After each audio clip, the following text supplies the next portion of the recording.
So hello guys, today in this topic is about how you can solve your Facebook story problems. Okay, so guys, before starting this video, I want to say you one thing, that if you are new in this video, then please hit the subscribe bells and do likes in this video. So guys, here we go. At first you have to go in your settings, and after that you have to go for your app management,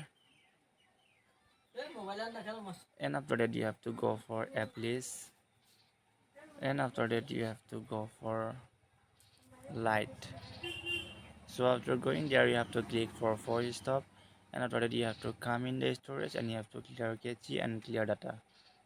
After doing this, but you have to go for permissions, and you have to allow for all the apps. So I have allow in my all the apps in the FB Lite. So guys, this is how you have to solve your problems in your FB Lite in your any Android phones. So guys, thanks for watching this video.